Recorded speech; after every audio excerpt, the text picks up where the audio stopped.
Luka Doncic terlihat lebih kurus dalam beberapa foto yang beredar, dan mungkin ini adalah langkah pertamanya untuk balas dendam. Semua ini berawal pada Mei lalu, di mana badan Doncic terkesan bugar saat menonton game tim lamanya di Eropa, Real Madrid. Tak lama setelah itu, muncul lagi foto-foto yang semakin membuktikan bahwa badannya semakin kurus, termasuk foto ini yang Doncic unggah sendiri di Instagram story-nya. Coba kita bandingkan dengan dirinya pada Februari lalu. Sesaat setelah di-trade ke Lakers, kita bisa melihat kalau Doncic sedikit berisi di sini. Tapi di foto ini, jelas sekali kalau berat badan Doncic sudah menurun drastis. Bahkan garis rahangnya sampai bisa terlihat lagi.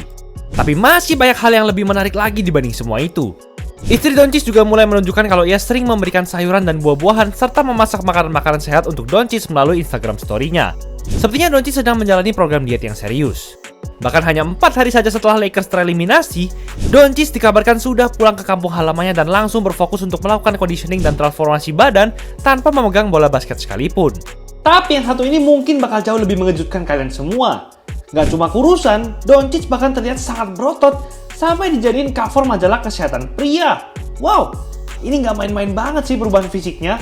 Udah kayak gladiator. Tapi, apakah transformasi Doncic ini hanyalah tipu muslihat saja? Karena dalam 4 tahun terakhir, kita selalu melihat hal yang sama darinya dan pada akhirnya ia kembali terlihat gendut lagi saat musim dimulai. Semua itu memang benar, tapi sepertinya kali ini akan jauh berbeda untuk Doncic. Ada beberapa alasan kuat yang membuat Doncic versi kurus ini benar-benar nyata untuk musim depan. Kali ini Doncic memiliki motivasi terbesar yang bisa ia dapatkan sepanjang karirnya di NBA. Doncic sebenarnya sudah ditakdirkan untuk menjadi legenda Mavericks selanjutnya. Baru setahun yang lalu saja, ia berhasil memimpin Mavs tembus NBA Finals untuk pertama kalinya sejak 2011 lalu.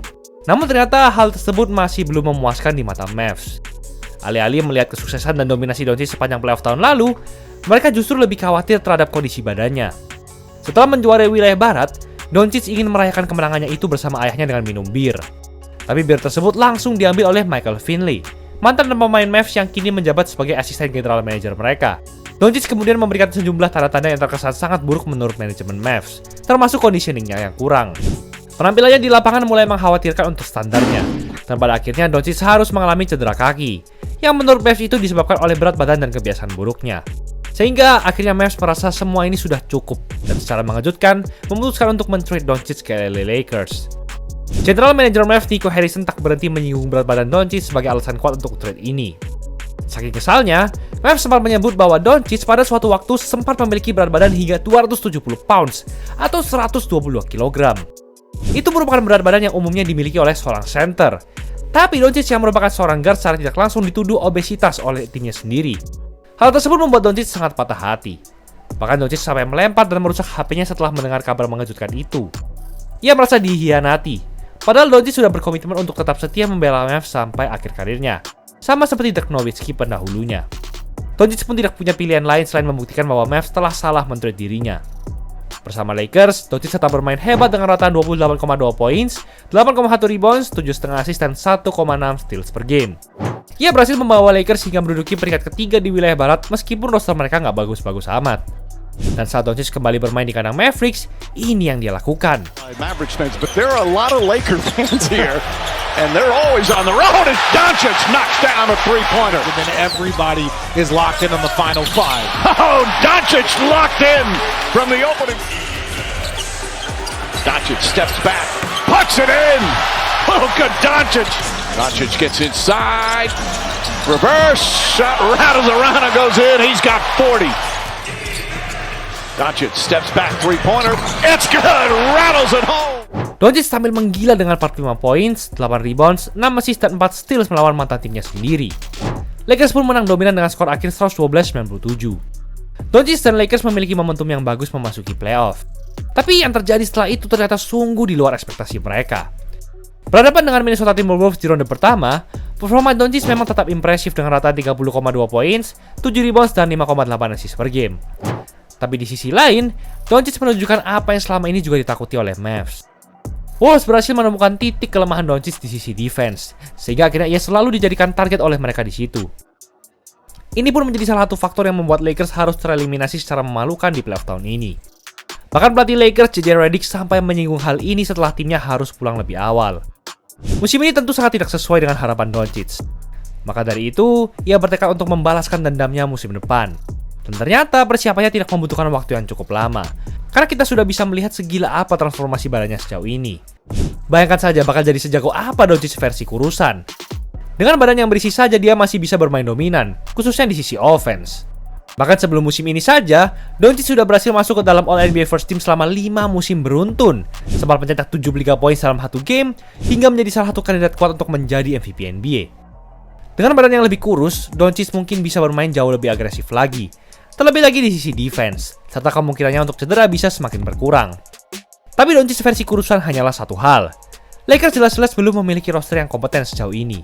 Dan jika masih terus seperti itu, maka Doncic versi kurusan bisa tidak berarti apa-apa. Lantas apa saja yang perlu diperbaiki dalam susunan roster Lakers?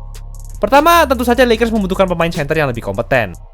Mereka tidak bisa mengandalkan pemain seperti Jackson Hayes untuk menjadi center utama mereka. Dan itu juga sudah terbukti dengan dirinya yang selalu dimainkan di bawah 10 menit per game, bahkan sampai tidak dimainkan sama sekali di playoff tahun ini. Lakers pun juga terlihat kewalahan saat melawan Wolves karena mereka tidak punya satupun center yang bisa diandalkan. Sedangkan Wolves justru memiliki banyak sekali opsi dalam hal ini. Kita semua juga sudah melihat bagaimana performa Doncic di lapangan bisa menjadi lebih maksimal jika ia mempunyai center yang solid. Ada beberapa opsi yang bisa Lakers incar pada offseason nanti. Pertama ada Walker Kessler dari Utah Jazz. Kessler merupakan seorang center dengan tipe bermain yang cocok dengan Doncic. Ia memiliki kemampuan rebound yang solid sekaligus bermain ganas di sisi defense. Postur badannya pun sempurna untuk menjadi target alley-oop dari Doncic. Tapi masih ada kandidat center lain yang sama menariknya atau bahkan lebih menggiurkan dibandingkan Kessler. Nick Claxton juga memenuhi kriteria untuk menjadi center andalan Doncic. Ia mulai menjadi salah satu defender terhebat untuk seorang center di NBA yang bisa menjaga banyak posisi di lapangan. Claxton juga ahli dalam finishing di dekat ring, serta dapat diandalkan sebagai target alley-oop. Tapi apa jadinya jika Lakers bisa mendapatkan center sekelas Jarrett Allen? Allen juga merupakan seorang center dengan kemampuan yang paling dicari-cari Lakers.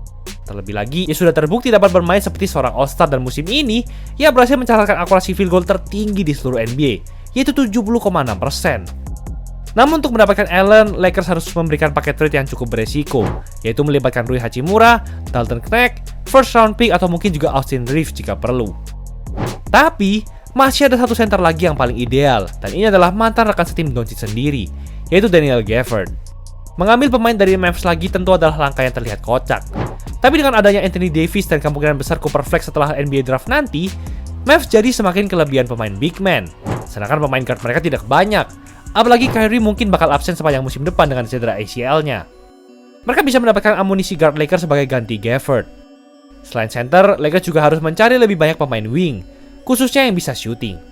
Nama Nick Hill, Alexander Walker, dan Bruce Brown bisa menjadi kandidat kuat pada offseason nanti. Dengan itu semua, Lakers dengan Doncic versi kurusan bisa kembali lebih kuat dan berpotensi menjadi kandidat kuat untuk jadi juara NBA lagi. Tapi gimana menurut kalian? Apakah kali ini Doncic benar-benar terlihat mengerikan dengan badannya yang semakin bugar? Coba komen dong! Itulah episode kali ini. Gila, cuma 70.000 plus kamu udah bisa dapat satu style jersey, free design, free voucher, dan custom satuan. Gas CO di Easy Sportswear! Jangan lupa like dan subscribe agar channel ini bisa berkembang dan menghasilkan video menarik lainnya. Thanks for watching, I'll see you in the next video.